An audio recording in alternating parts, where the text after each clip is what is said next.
qual que é a sacada que vem com o Cloud Code SDK? A gente vinha numa crescente de várias ferramentas de IA surgindo, aonde o principal fator delas era justamente o agente de codificação. A gente tem o Cursor.com, por exemplo, a gente tem o Windsurf, a gente tem o TrayAI, a gente tem o próprio VS Code, que recentemente lançou a sua versão ali com o agente de IA, com o Copilot. Então, todas as ferramentas caminham na direção de ter um agente de IA embutido dentro dessas ferramentas. E era o grande diferencial de cada uma. Às vezes, o agente de IA, por exemplo, do Replit, não era tão bom quanto o agente de IA do Cursor, mesmo que eles usem o mesmo motor, ou seja, o mesmo LLM. Todos eles, a grande maioria, usam os motores de LLM, né, da Cloud 4 Sonnet, Cloud 4 Opus, mas, incrivelmente, os resultados nem sempre são semelhantes, porque isso depende de como é feito os prompts por trás dos panos, né, o System Prompt que você passa para a inteligência artificial. Com o Cloud Code SDK, você basicamente tem a possibilidade de começar a desenvolver qualquer aplicação, independente de você estar usando o cursor ou não, mas usando um agente de IA de codificação. Deixa eu te mostrar algumas brincadeiras que isso pode abrir para a gente. Então, vamos lá, né? A gente tem os App Builders. Deixa eu diminuir esse treco aqui. Deixa eu diminuir meu rosto. Ó, nós temos os App Builders, que a gente está falando de Lovable, Bolt, essa galera toda aí. A gente tem as IDEs, né, VS Code, o próprio Replit tem uma IDE para desenvolvimento local também, o Cursor AI, o Windsurf, e os agentes de codificação que são embutidos dentro dessas IDEs, ok? Então, se você vai abrir o cursor ali, de cara, deixa eu ver se tem um cursor aberto, não tem, mas de cara você tem ali na parte lateral o agente de codificação do próprio cursor. E assim você tem todas as ferramentas com essa mesma ideia. Com o Cloud SDK, a gente consegue extrair o agente de codificação de dentro da IDE, podendo, por exemplo, criar um fluxo onde subimos uma branch para o GitHub com uma sequência de tarefas a serem executadas, plugamos o Cloud Code SDK numa solução, num software, e esse software executa a tarefa e joga de volta para o GitHub, podendo ter integrações, como, por exemplo, mandar uma mensagem no Slack, fazer outras alterações. Basicamente, a gente consegue desenvolver uma versão nossa do Devin AI, né, de ter a integração no nosso fluxo de trabalho. A gente consegue, por exemplo, toda vez que estiver executando uma pipeline de CI/CD, né, você consegue colocar ao final dela uma grande sacada, que seria fazer a atualização dos documentos, a documentação do sistema. Então, digamos que você tem ali uma pasta de documentação dentro do seu GitHub ou no Notion. Você consegue integrar o Cloud Code com a SDK para ele fazer a atualização da documentação como parte do seu processo de CI/CD. Você consegue colocar o Cloud Code como um revisor de código e integrar ele diretamente no GitHub. Qual que é a diferença? Qual que é a grande sacada? E a bateria está descarregando. A gente vê que o caminho que a OpenAI estava caminhando, né, era o caminho de comprar o Windsurf. Beleza? E aí todo mundo falou, pô, se a OpenAI vai comprar o Windsurf, então a gente tem um caminho aonde a Anthropic, que é a dona da Cloud, pode ser que ela queira, isso aqui é de uma outra aula que eu fiz na comunidade hoje mais cedo, galera. Estou só aproveitando o mesmo template. Para quem não conhece, inclusive, tem uma comunidade de AI Coding, chama AI Coders Academy. Você encontra o link dela aqui na bio, tá? Onde eu trago esses assuntos em primeira mão. Você tá vendo isso aqui, a galera da minha comunidade já assistiu esse conteúdo mais cedo. Então, beleza, tem a Anthropic, que estava indo no caminho de comprar, talvez, ali, né, o próprio Cursor AI.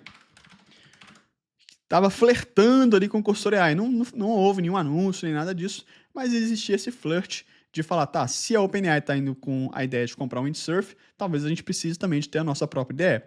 Mas aí eles fazem essa jogada que inverte a mesa e fala, não, eu não quero ter uma IDE, eu quero ter um agente de IA, que é o ouro das IDEs de desenvolvimento hoje, que é a grande sacada, eu quero ter um agente de IA que qualquer aplicação possa utilizar ele, já que eu sei fazer muito bem. Galera, disparado, o Cloud Code hoje é a top 3 ali das melhores agências de IA para codificação, disparado assim das outras. Top 1 no meu caso, mas eu falo top 3 porque às vezes eu não conheço alguma ainda aí no mercado. Então, se você consegue oferecer esse nível de agente de IA para qualquer ferramenta, você muda o jogo, porque o jogo agora não é mais quem tem a melhor IA de codificação, e sim quem entrega a melhor experiência de desenvolvimento de software. Você vai ver uma tendência é que talvez Cursor AI, Cloud Code, não, Cursor AI, Windsurf, Tray AI, talvez eles parem de brigar para ter a melhor IA de codificação e talvez eles comecem a integrar com SDKs das próprias fornecedoras de LLMs. Não seria estranho se daqui a alguns meses ou semanas a Google lançasse uma CLI dela na mesma proposta com um SDK de desenvolvimento, na mesma proposta do Cloud Code, tá? Não seria estranho se daqui a algumas semanas a Codex da OpenAI lançasse também um SDK de desenvolvimento, obviamente esse SDK é desenvolvimento, é um Software Development Kit, para você estar trabalhando, integrando todo o seu fluxo de trabalho com um agente de codificação. Isso significa que é o fim do Cursor AI? É o fim? Não, não é fim de nada não, galera. Cada um tem o seu propósito, cada um vai atender um nível de conhecimento específico de cada pessoa. Ao meu ver, o Cloud Code ele vai funcionar muito bem em fluxos de trabalho mais nível enterprise, de empresas que já têm uma base de código grande, que precisam trabalhar e querem adaptar a inteligência artificial aos seus fluxos. O fluxo que eu trouxe, por exemplo, de documentação é um deles. O fluxo de execução de tarefas a partir de uma outra ferramenta também é um deles, onde você não fica dependente de agentes como, por exemplo, o Devin, que amarra bastante ali a lógica de negócio dele, a estrutura dele, você consegue extrair e usar o melhor de acordo com o seu fluxo atual e plugar a inteligência artificial no seu fluxo atual, tá?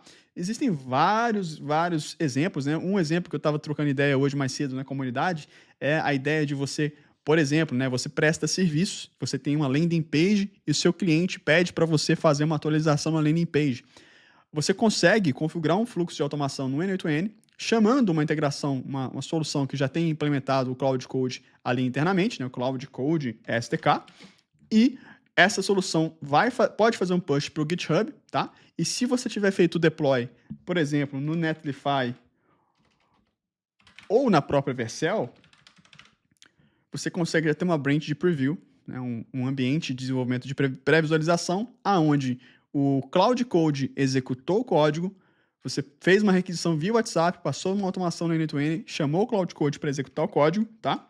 E esse código foi feito push para o GitHub, esse GitHub fez o deploy automático na Netlify, e agora você consegue previsualizar uma demanda que foi solicitada via WhatsApp, por exemplo, na Vercel. Ou seja, você não precisa rodar no seu computador o agente de IA para você visualizar lá. Isso hoje, galera, já é possível, você já consegue fazer isso usando, por exemplo, o OpenAI Codex, ou Julius, do Google, tá? Inclusive, eu já fiz isso algumas vezes com o Julius, de passar uma tarefa para ele. Ok, Julius, de passar uma tarefa para ele e previsualizar dentro da Vercel, como um ambiente de preview. Mas a possibilidade que a gente tem de usar um Cloud Code de SDK e trazer o nosso processo para plugar com a IA e não a IA forçar que a gente altere nosso processo para usar ela, isso é muito bom. E a gente pode esperar uma tendência de outros SDKs irem aparecendo, porque a Anthropic, ela lança tendência, ela está basicamente guiando o mercado no rumo do desenvolvimento de software assistido por inteligência artificial. Estou bastante empolgado com isso. Deixa aqui nos comentários o que você achou desse caminho, quais ideias você já imagina que podem ser executadas utilizando o Cloud Code SDK e manda aí, né? Deixa o seu like, compartilha esse vídeo. Se você não é inscrito no canal, já se inscreve. O acesso para você entender a documentação, ver como é que funciona o Cloud Code SDK, tá aqui na descrição também, o link da documentação, e já dá para brincar com algumas coisas, ele já traz alguns exemplos de como é que você pode executar. Tamo junto, galera? No mais, aquele abraço e tchau, tchau!